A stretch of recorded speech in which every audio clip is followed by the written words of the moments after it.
تو یہ جو دنیا میں پڑھے لکھے لوگ پیدا ہو گئے ہیں, یہ بالکل ایسے علماء کی بات کو رد کرتے ہیں, اور حالانکہ سیدھے راستے کا علم کس کے پاس ہوتا ہے بھائی؟ علماء کے پاس ہوتا ہے, کیونکہ سیدھا راستہ اللہ نے صرف پیغمبروں کو بتایا ہے, اور پیغمبروں سے جو علم حاصل کرنے والے لوگ ہیں سینہ بسینہ, وہ کون لوگ کہلاتے ہیں؟ وہ علماء کہلاتے ہیں. دل بنانا, دل کا سدھر جانا, یہ کوئی سائنٹسٹ نہیں بتائے گا آپ کو. ایک دل تو گوشت پوش کا دل ہوتا ہے, وہ تو آپ کو ڈاکٹر بتائیں گے کہ یہ اس دل میں بلاکیج کیسے پیدا ہوتی ہے, لہسن کھانے سے فائدہ ہوگا یا نقصان ہوگا. خون پتلا ہونے کے ساتھ آپ بھی پتلے ہو جائیں گے بہت زیادہ. بعض لوگوں اتنے لہسن, جب سے میرا بیان کیا نا یوٹیوب پہ لہسن کا, تو وہ اتنے لہسن پھانک رہے ہیں, فائدے کے بجائے ان کو نقصان ہو رہا ہے, کیونکہ وہ لہسن میں ایسڈ ہوتا ہے. اب وہ آپ خود بھی پورے پتلے ہونا شروع ہو جائیں گے. تو یہ جو کیا سیدھے راستے کا علم ہے, یہ جو دل ہے نا گوشت پوش کا, اس دل کے بارے میں تو آپ کو ڈاکٹر بتائے گا, لیکن وہ دل جس میں جذبات ہوتے ہیں, جس میں روحانیت ہوتی ہے, جس میں احساسات ہوتے ہیں, اس دل کے قبلے کو درست رکھنا اور وہ والا دل صحیح راستے پہ چلتا رہے, یہ راستہ میرے بھائی صرف کون بتائے گا؟ علماء بتائیں گے. یہ ڈاکٹروں کے پاس علم نہیں ہے, یہ انجینئروں کے پاس, سائنسدانوں کے پاس, میکینک کے پاس یہ علم نہیں ہے, یہ صرف پیغمبروں کے پاس ہے. اور اس علم نہ ہونے کی وجہ سے انسان کی روحانی زندگی تباہ ہو چکی ہے. میڈیکل سائنس انسان کو روحانی اعتبار پہ کچھ نہیں مانتی. میڈیکل سائنس میں یہ پڑھایا جاتا ہے کہ ہماری باڈی کن پارٹ سے مل کے بنی ہے, اور کون کون سا پارٹ کس کس طریقے سے ورک کرتا رہے گا, اور اس کے کو ورکنگ میں رکھنے کے لیے کیا کیا کھانا ضروری ہے. اس سے زیادہ آگے میڈیکل سائنس کا دائرہ کار نہیں ہے. ماں کے لیے آپ کے دل میں کیا جذبات ہونے چاہیے, یہ آپ کو میڈیکل سائنس بتائے گی؟ بولتے کیوں نہیں یار؟ تو بول دو, نہیں بتائے گی. بارش دیکھ کر اللہ کے لیے آپ کے دل میں کیا جذبات ہونے چاہیے, یہ کوئی میکینک بتائے گا آپ کو؟ یہ کوئی سائنسدان بتائے گا؟ یہ نیوٹن بتائے گا آپ کو؟ سائنسدان تو یہ بتا دیں گے بھائی سورج کی روشنی پڑتی ہے سمندر پہ, بھاپ بن کے پانی اڑتا ہے, اوپر جا کے ہوائیں اس کو دھکیلتی ہیں, جب وہ جمع ہو جاتا ہے, بھاری ہو جاتا ہے, تو جہاں بھاری ہو وہاں برس جاتا ہے. بس اس کے بعد وہ کیا ہے, برس جاتا ہے, تو اس کے بعد گٹر بند, کراچی میں گٹر بھر کے بولو بھائی بہنا شروع ہو جاتے ہیں. پھر سیاستدان آپ کو یہ بتائیں گے کہ یہ کس کی ذمہ داری ہے, یہ جو گٹر ابل رہے ہیں یہ کس کی ذمہ داری.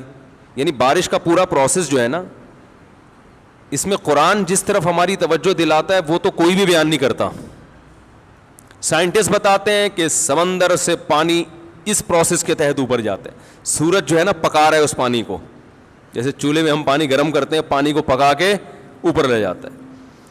اوپر جب لے جائے گا تو بھائی ٹیمپریچر کم ہوگا, ٹیمپریچر کم ہونے سے وہ جمع ہوتے رہیں گے بادل, پانی بھاری ہو جائے گا, اور بالآخر میں چونکہ سائنسدان نہیں ہوں تو میں دیسی اسٹائل میں بیان کروں گا نا, اپنی اصطلاحی زبان تھوڑی استعمال کروں گا میں بجلی بننے کا طریقہ لوگوں کو بتا رہا تھا ایک دفعہ, یہاں بیان میں بھی میں نے بتایا کہ وہ ایک الیکٹران کو آگے پش کیا جاتا ہے نا, تو جب وہ ایک ایٹم آگے پش ہوتا ہے تو وہ اگلے والے کو آگے پش کر دیتا ہے, ٹھیک ہے نا. تو ایسے منفی چارج پیدا ہوتا چلا جاتا ہے, وہ آگے پازیٹیو چارج اس کو کھینچتا ہے. تو میں اس میں یہ بتا رہا تھا کہ وہ ایک الیکٹران کو جب آگے پش کیا جاتا ہے تو آگے اس پیچھے اگلے والے الیکٹران پہ پیچھے لکھا ہوتا ہے تب پڑھے تو پاس کر ورنہ برداشت کر. ٹھیک ہے, تو اگلا کہتا ہے کہ میں برداشت نہیں کر سکتا, ٹھیک ہے میں آگے جا رہا ہوں. آگے والے کو کہتا ہے تب پڑھے تو پاس کر ورنہ برداشت. تو ہم تو بھائی اسی اسٹائل میں سمجھائیں گے. تو مقصد یہ ہوتا ہے, بات تو سمجھ میں آ گئی نا کہ ہوتا کیا ہے. تو ہاں ہماری جو اپنی فیلڈ ہے جو ہم مدرسوں میں پڑھاتے ہیں اس میں ہمارا اسٹائل پھر یہ نہیں ہوتا. وہ اسٹائل پھر ڈاکٹروں کی انجینئروں کی سمجھ میں بھی نہیں آتا, وہ اصطلاحات ہوتی ہیں. تو اللہ تعالیٰ نے, ہاں میں یہ عرض کر رہا تھا کہ سورج سے ابھی دیکھو پھر ماشاءاللہ تیز بارش شروع ہو گئی. اللہ تعالیٰ اس کو کراچی والوں کے حق میں رحمت بنا دے. بارش خوب یاد رکھیں اللہ کی رحمت ہے. یہ جو کراچی میں بارش کی وجہ سے عذاب آیا ہوا ہے, یہ حکومت کی نااہلی کی وجہ سے آیا ہوا ہے.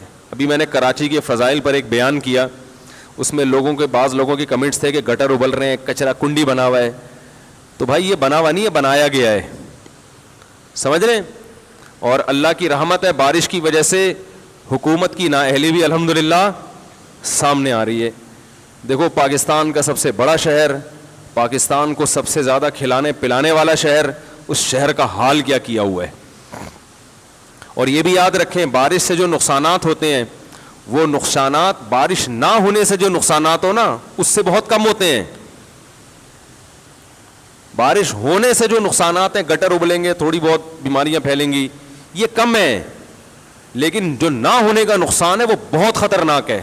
تو بارش اللہ کی قدرت ہے جو یہ بتاتی ہے کہ رزق کی ذمہ داری کس نے لی ہے بھائی, اللہ نے. اور وہ چھپڑ پھاڑ کے روزی دے گا.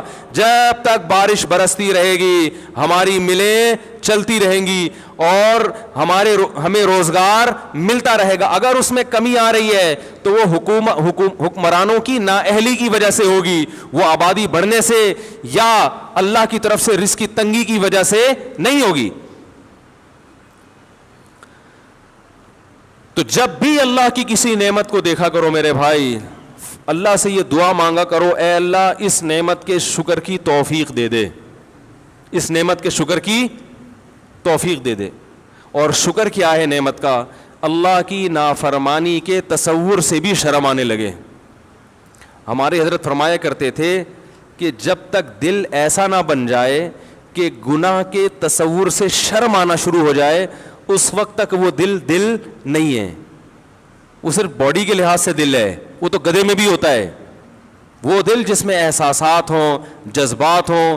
وجاء بقلب سلیم, قرآن کریم کہتا ہے نا کہ آخرت میں کامیابی اس کو ملے گی. وجاء ربہ بقلب سلیم, جو اپنے رب کے پاس ایسا دل لے کر آیا جو دل برائیوں سے پاک تھا.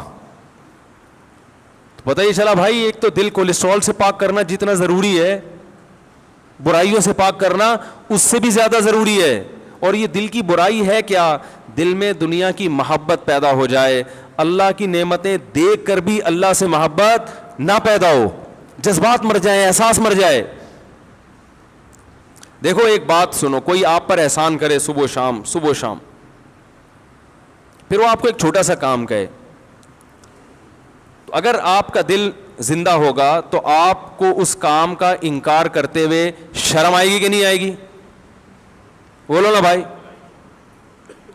اگر آپ کو شرم نہیں آ رہی, آپ نے کام تو کر دیا, اس کی نافرمانی نہیں کی, کام تو کر دیا, آپ نے کہا اتنے احسان کیے ہیں تو چلو یار میں کر لیتا ہوں, کیا جا رہا ہے, تو بھی ٹھیک ہے. لیکن اتنا ٹھیک نہیں ہے. ہونا یہ چاہیے کہ آپ کو انکار کرتے ہوئے شرم آ رہی ہو, یہ کیفیت پیدا ہو جائے.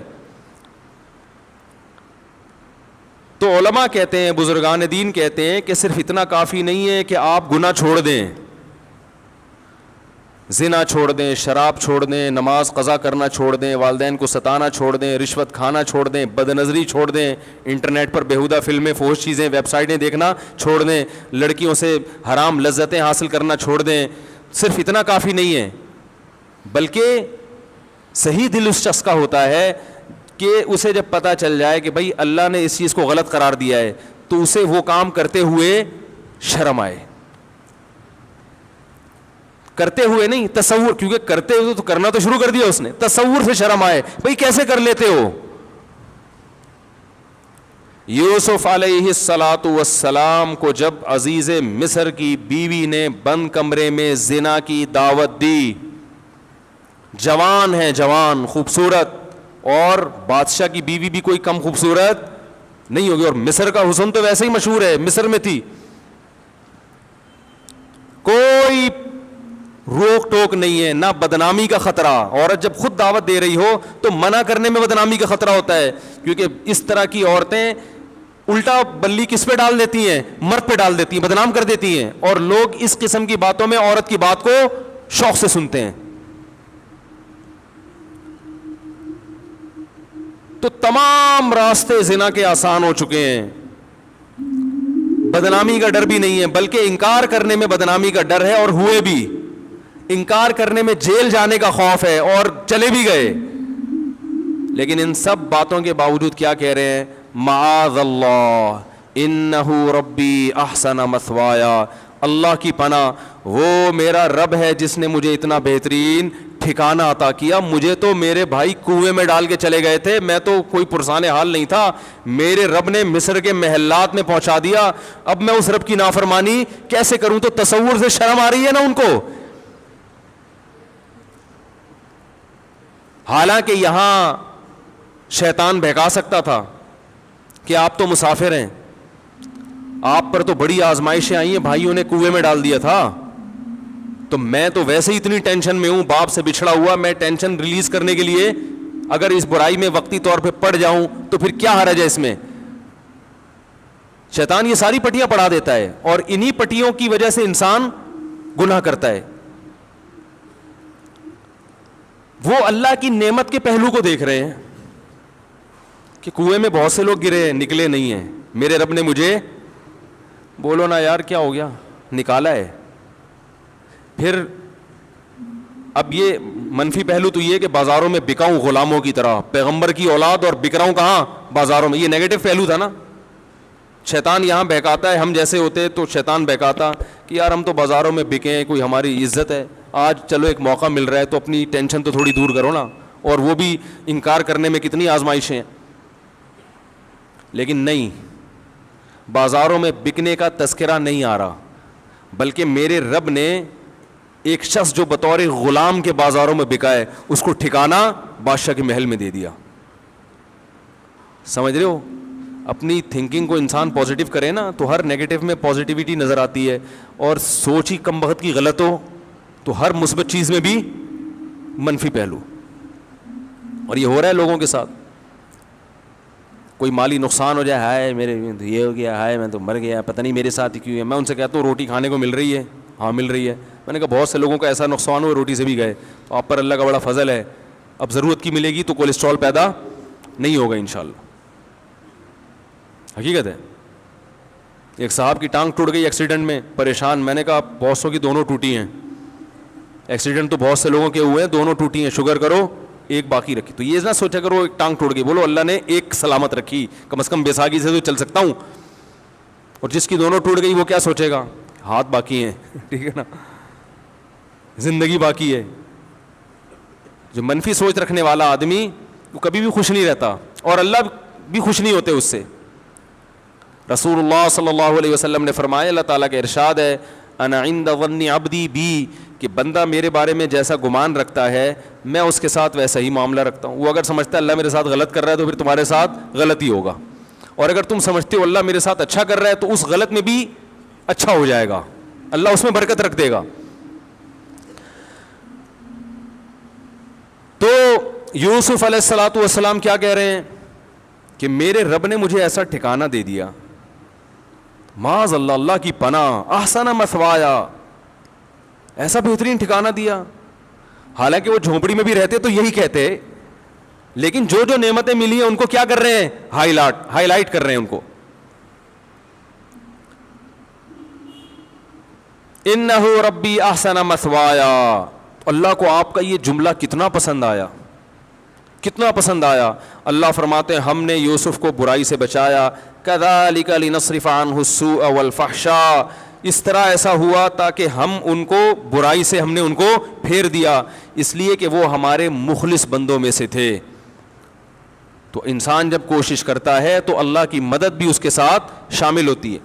زانی دنیا میں بہت گزرے ہیں, آج بھی لوگ ذرا ذرا سی بات پہ زنا کر لیتے ہیں. زنا ہمارے معاشرے میں بہت تیزی سے پھیل رہا ہے, کیونکہ ہماری حکومتوں کی پالیسیاں ایسی ہیں کہ وہ عفیف اور پاک دامن معاشرہ چاہتے ہی نہیں ہیں.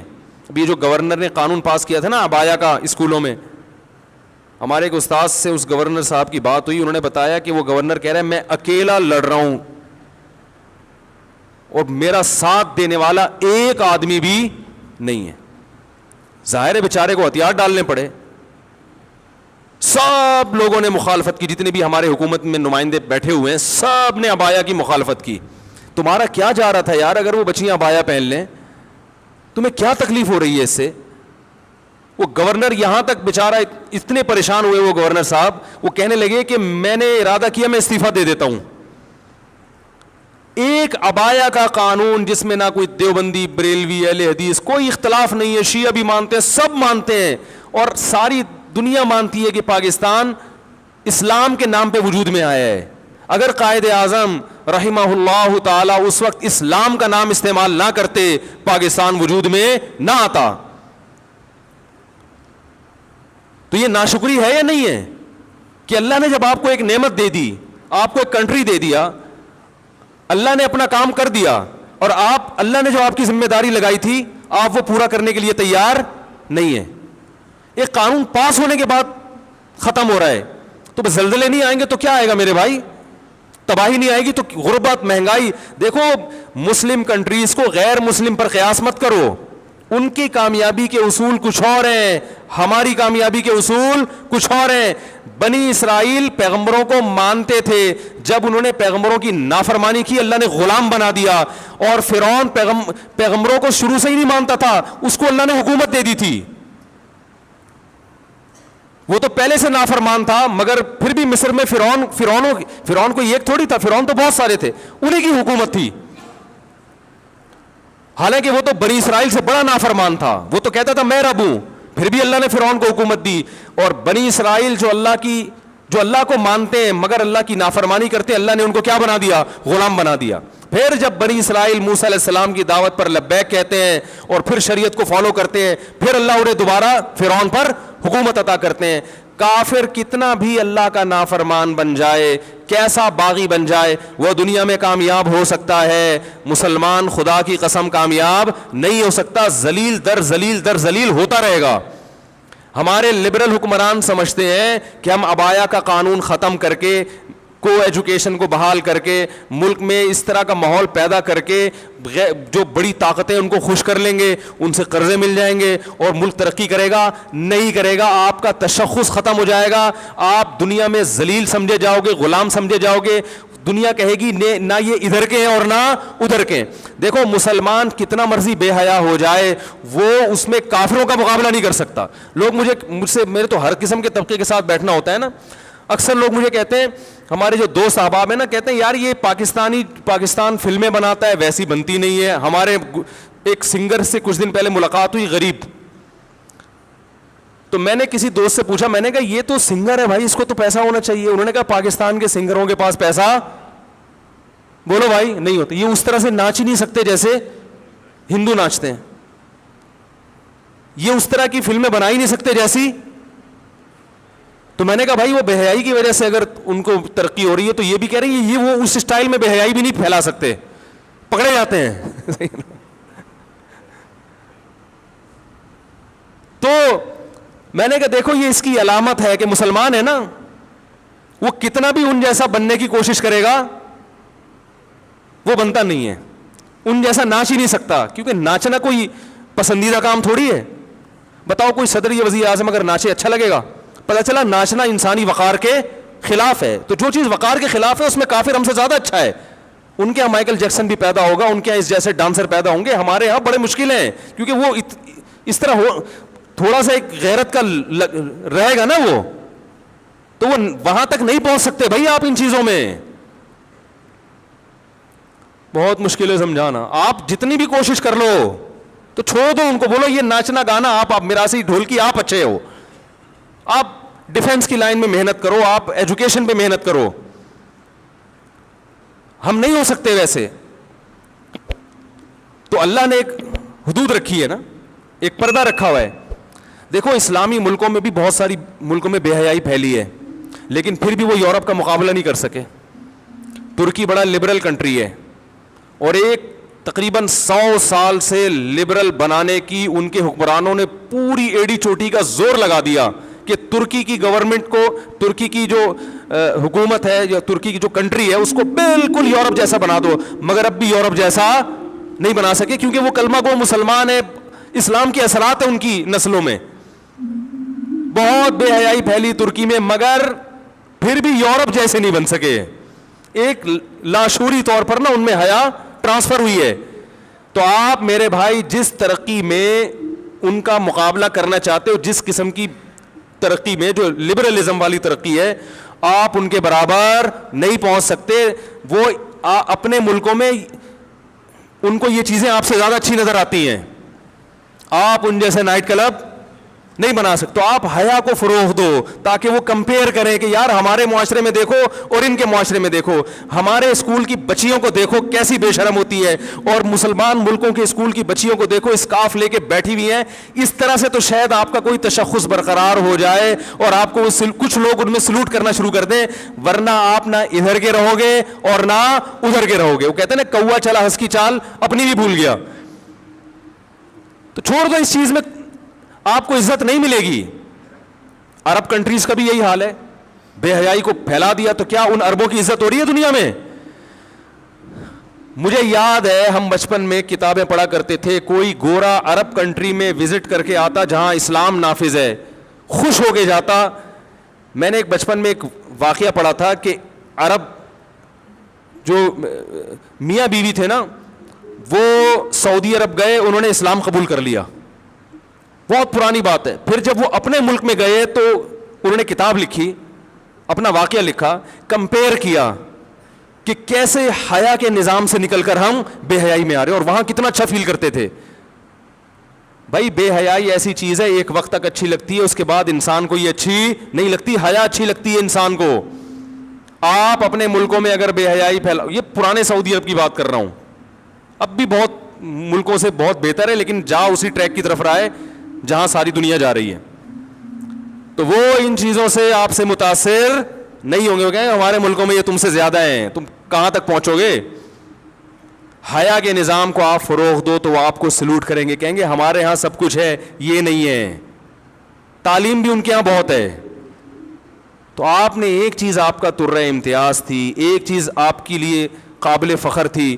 دیکھو ایک آدمی کی بیوی مکمل پردہ کرتی ہو یا پردہ بالکل نہ کرتی ہو, تو اگر بالکل بھی پردہ نہیں کرتی, بالکل گوروں کی طرح رہتی ہے, تو بہت سی ماڈرن عورتیں اس کو لائک کریں گی, ماشاءاللہ براڈ مائنڈیڈ ہے.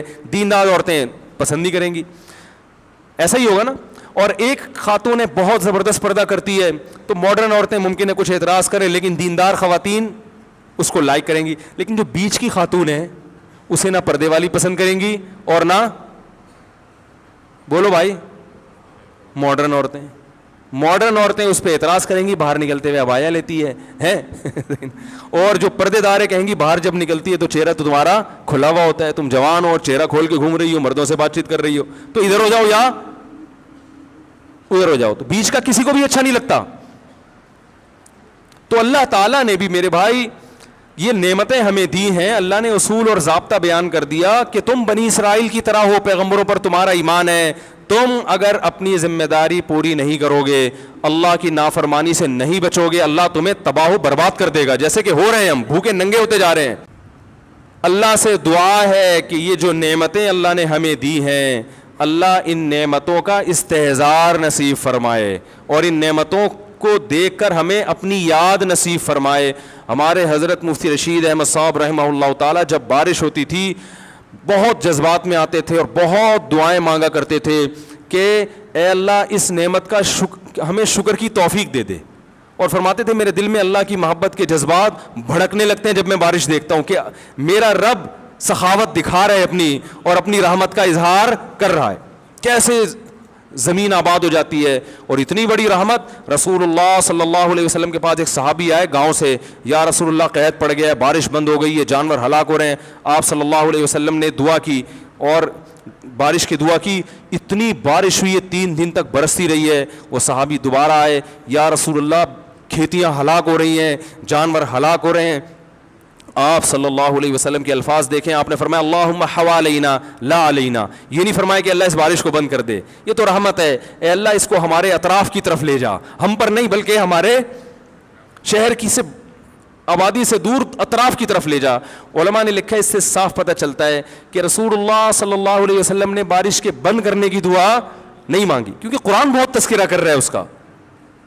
تو اللہ جیسے اس بارش سے مردہ زمین کو زندہ کرتا ہے، اے اللہ تو ہمارے دلوں کو بھی حیات اور زندگی دے دے. دل مردہ ہیں، زمینیں زندہ ہو رہی ہیں، زمینوں میں پیداوار پیدا ہو رہی ہے، مگر دل میں اللہ کی محبت کے چشمے جاری نہیں ہو رہے. اور قرآن نے اس کی بہترین مثال دی ہے، وَإِنَّ مِنَ الْحِجَارَةِ لَمَا يَتَفَجَّرُ مِنْهُ الْأَنْهَارُ.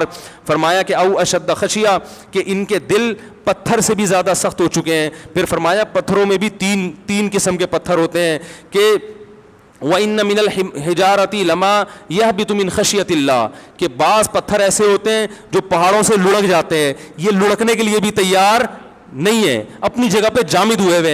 وَإِنَّ مِنْهَا لَمَا يَهْبِطُ مِنْ خَشْيَةِ اللَّهِ وَإِنَّ مِنْهَا لَمَا يَتَفَجَّرُ مِنْهُ الْأَنْهَارُ. اور کچھ ایسے جس میں چشمے پھوٹ پڑتے ہیں. پتھر بھی اتنا سخت نہیں ہوتا، وہ بھی کبھی پانی نکالنا شروع کرتا ہے اور کبھی اثرات قبول کر کے اپنی جگہ سے ہل جاتا ہے. لیکن فرمایا کہ جو لوگ اللہ کو نہیں مانتے یا اللہ کو جیسا ماننا چاہیے ویسا نہیں مانتے، ان کے دل پتھر سے زیادہ سخت ہو چکے ہیں، یہ اپنی جگہ سے ہلنے کے لیے تیار نہیں ہے. یہ اللہ کی نعمتیں دیکھ کر نہ شراب چھوڑنے کے لیے تیار ہیں، نہ زنا چھوڑنے کے لیے تیار ہیں، نہ اپنی ذمہ داریاں پوری کرنے کے لیے تیار ہیں، اور نہ فحش فلمیں اور بیہودہ چیزیں چھوڑنے کے لیے تیار ہیں، نہ زنا اور نہ بدنظری چھوڑنے کے لیے تیار ہیں. تو یہ وہ دل ہیں جو پتھر سے زیادہ سخت ہو چکے ہیں. لیکن اللہ نے ان کو دھمکی دی ہے، فرمایا ہم جو یہ بارشیں برسا رہے ہیں اور نعمتیں تمہیں دے رہے ہیں، تمتعوا، فائدہ اٹھاتے رہو، فإن مصیرکم الی النار، آنا تم نے جہنم کی آگ کی طرف ہے. اللہ پیدا کر کے مار کے چھوڑ نہیں دے گا کہ مٹی ہو کے ختم، نا نا نا نا نا نا. یہ سب کچھ اللہ نے جو نظام بنایا ہے آزمائش کے لیے. آج لوگ تکبر کر رہے ہیں، فخر کر رہے ہیں، اللہ کے حکام کی دھجیاں اڑائی جا رہی ہیں، لیکن اللہ نے فرمایا تمتعوا، مزے اڑا لو. میں نے بتایا نا لبرل لوگ زیادہ مزے اڑاتے ہیں، بارش میں بغیر کپڑوں کے انجوائے کرتے ہیں. مولانا لوگ تو بیچارے تھوڑا کپڑوں کا خیال کر لیتے ہیں نا. تو اللہ فرماتے ہیں تمتعوا، بہت مزے اڑاؤ، شرابیں بھی پیو، زنا بھی کرو، حرام دوستی. جو شادی کی بات کرے اس پر تو بولو، ہر وقت شادی شادی کرتا رہتا ہے ممبر پہ بیٹھ کے، لیکن زنا کرتے رہو بیٹھ کے، لڑکیوں سے حرام دوستیاں لگاتے رہو، یتیموں کا مال کھاتے رہو، بڑا بھائی چھوٹے بھائی کو وراثت نہ دے، انٹرنیٹ پر پوری رات ننگی فلمیں دیکھتے رہو بیٹھ کے، لڑکیوں سے اسکائپ پہ ویڈیو چیٹنگ کرتے رہو. اللہ فرماتے ہیں تمتعوا، مزے اڑاؤ جتنے اڑا سکتے ہو. ان مصیرکم الی النار، آنا آگ کی طرف ہے، کیونکہ میں رب ہوں، میری سزا پھر میرے حساب سے ہوگی، تمہارے حساب سے نہیں ہوگی. وہ سزا مؤخر اس لیے کی ہے کہ بہت بڑی ہے، چھوٹی موٹی ہوتی تو اسی وقت 2 تھپڑ لگا کے چھوڑ دیتا. یہ تاخیر اس لیے کی ہے کہ مہلت دے رہا ہے، مہلت، اب توبہ کر لو، اب توبہ کر لو، اب توبہ کر لو. نہیں کی تو اللہ فرماتے ہیں موت کا جب وقت آئے گا، پوری دنیا کی دولت بھی اگر دے گا تو میں تیری جان نہیں چھوڑوں گا. کلا انہا کلمۃ ہوا قائلھا، فرمایا اس سے پہلے توبہ کے 2 آنسو بہاتا. زمین اور آسمان نے اگر گناہوں سے زمین اور آسمان کے خلا کو بھر دیا ہے نا، وہ 2 آنسو آگ ٹھنڈا کرنے کے لیے کافی تھے. لیکن جب تم موت اپنی آنکھوں سے دیکھے گا، ساری دنیا کی دولت بھی خرچ کر دے گا، تو اللہ فرماتے ہیں توبہ کا کلمہ ایسا ہوگا، انہا کلمۃ ہوا قائلھا، ایک زبان سے نکلا ہوا کلمہ جو ہوا میں تحلیل ہو گیا. اللہ اپنے قانون میں بہت سخت ہے میرے بھائی. فرعون ساری زندگی نافرمانی کرتا رہا، جب پہلا غوطہ کھایا ہے توبہ کی نا اس نے، اور کیسی پرفیکٹ توبہ کی. کہنے لگا آمنت انہ لا الہ الا الذی آمنت بہ بنو اسرائیل، یہ نہیں کہ میں اللہ پر ایمان لایا، کیونکہ اللہ کے مفہوم میں فرق ہو سکتا ہے اپنے آپ کو اللہ کہہ رہا ہو. پوری تشریح شرح کے ساتھ، حاشیے کے ساتھ کہہ رہا ہے کہ میں اس رب پہ ایمان لایا جو ایک غلام قوم کا رب ہے. صحیح ہے نا، میری جو بنی اسرائیل جو میرے غلام تھے نا، وہ جس کو رب مانتے ہیں میں اس پر کو رب مانا میں نے. اللہ فرماتے ہیں آل آنا، اب ایمان لا رہا ہے، وقد عصیت قبل، اس سے پہلے تو نے نافرمانی کی ہے، ایسا عبرت کا نشان بناؤں گا. فالیوم ننجیک ببدنک لتکون لمن خلفک آیا، تو مر جائے گا تیری باڈی سلامت رہے گی، آنے والے لوگ قیامت تک تیری باڈی کو دیکھ کر عبرت حاصل کرتے رہیں گے کہ یہ ہے جس نے زمین پر ایسی حکومت کی کہ اس کی حکومت کے کھوٹے زمین پہ گڑ گئے. آج کیسا عبرت کا نشان بنا ہوا ہے، کیسا پڑا ہوا ہے، مسالے لگا لگا کے تو اس کو محفوظ رکھا جا رہا ہے. اور اللہ فرماتے ہیں یہ تو اس کی باڈی ہے جو تمہیں نظر آ رہی ہے، اس پر گزر کیا رہی ہے ہم تمہیں بتاتے ہیں. النار، آگ ہے، یعرضون علیہا غدوا وعشیا، جس آگ پر صبح اور شام اس کو جلایا جاتا ہے. وَيَوْمَ تَقُومُ السَّاعَةُ اور جب قیامت قائم ہوگی أَدْخِلُوا آلَ فِرْعَوْنَ أَشَدَّ الْعَذَابِ اللہ فرمائیں گے کہ ہم حکم دیں گے فرشتوں کو کہ فرعون کو اس سے سخت عذاب میں ڈال دو. آپ کو فرعون لیٹا ہوا نظر آ رہا ہے, قرآن کہہ رہا ہے لیٹا ہوا نہیں ہے, وہ صبح اور شام آگ میں جلایا جا رہا ہے. اس کو ہزاروں سال گزر گئے, صبح بھی آگ میں جلتا ہے, شام کو بھی آگ میں جلتا ہے. اور فرمایا ابھی قیامت آنے دو, جہنم میں ہمیشہ کے لیے داخل کروں گا جو اس سے بھی زیادہ سخت ہے. وَإِذْ يَتَحَاجُّونَ فِي النَّارِ اور فرمایا جہنم میں جانے کے بعد کیا ہوگا, آپس میں ان کے مکالمے کو اللہ نے ذکر کیا ہے کہ جو فرعون کے ماتحت تھے وہ فرعون سے کہیں گے تیری اطاعت اور فرما برداری میں, تیری حکومت کی وجہ سے ہم نے موسیٰ کی بات نہیں مانی, اسے کمزور کہا, تو کہتا تھا موسیٰ کو بولنا نہیں آتا, موسیٰ کے پاس حکومت نہیں ہے, موسیٰ ہماری طرح پڑھا لکھا نہیں ہے, موسیٰ ہماری طرح براڈ مائنڈڈ نہیں ہے, ہم نے تیری دعوت کی وجہ سے موسیٰ کی بات کا انکار کیا, آج ہم آگ میں جل رہے ہیں.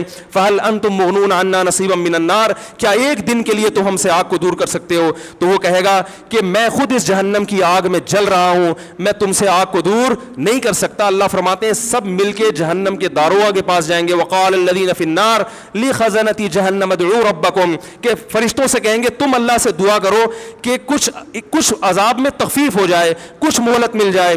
تو فرشتے جواب میں کہیں گے کہ کیا تمہارے پاس ڈرانے والا نہیں آیا تھا, موسیٰ کلیم اللہ جس سے اللہ کوہ طور پہ ہم کلام ہوا کرتا تھا, اس نے تمہیں ڈرایا نہیں تھا کہ تم اللہ کی نافرمانی چھوڑ دو. کہیں گے قالوا بلا, وہ کہیں گے ضرور. اللہ فرمائیں گے پھر اعلان ہوگا فادعوا وما دعاء الکافرین الا فی ضلال, فرشتے کہیں گے اللہ نے ہم پر پابندی لگائی ہے تمہاری سفارش کرنے پر, تم خود اللہ کو پکارو. اللہ فرماتے آج ان کی پکار بیکار جائے گی, کوئی اسے سننے والا نہیں ہوگا. دیکھو جب تک جسم میں روح ہے, ایک دفعہ انسان توبہ کے آنسو بہا دے, ایک دفعہ اللہ سے کہہ دے کہ اے اللہ مجھ سے جو جرم ہوا, اگر کسی نے زنا کیا ہے ایک دفعہ کہہ دے اے اللہ آئندہ نہیں کروں گا. اگر کسی نے شراب پی ہے ایک دفعہ کہہ دے کہ اے اللہ آئندہ نہیں پیوں گا. اگر کسی نے اپنے والدین کو ستایا ہے ایک دفعہ کہہ دے اے اللہ آئندہ نہیں ستاؤں گا. اگر کسی نے وراثت کھائی ہے ایک دفعہ کہہ دے اللہ حق واپس کروں گا, آئندہ کسی کا حق نہیں دباؤں گا. اگر کسی نے انٹرنیٹ پر بیہودہ فحش فلمیں دیکھی ہیں ایک دفعہ کہہ دے اللہ دیکھ چکا آئندہ بولو بھائی نہیں دیکھوں گا. اللہ فرماتے ہیں اس کے کہنے میں تاخیر ہو سکتی ہے. وَمَن يَعْمَلْ سُوءًا أَوْ يَظْلِمْ نَفْسَهُ ثُمَّ يَسْتَغْفِرِ اللَّهَ یجد اللہ غفور الرحیمہ کہ ایسا ہی بڑا سے بڑا جرم کر لے, اس کے بعد جب اللہ سے توبہ کرے گا بشرطے کہ روح جسم کے اندر موجود ہو, اللہ فرماتے ہیں یجد اللہ غفور الرحیمہ, اللہ صرف گناہ کو معاف نہیں کرے گا بلکہ یہ اللہ کو غفور اور رحیم پائے گا. غفور بھی پائے گا, پانے کا مطلب ہے محسوس کرے گا کہ اللہ نے اس کے جرم کو معاف کر دیا ہے, اور رحیم بھی پائے گا کہ مزید رحمتیں بھی کر رہا ہے.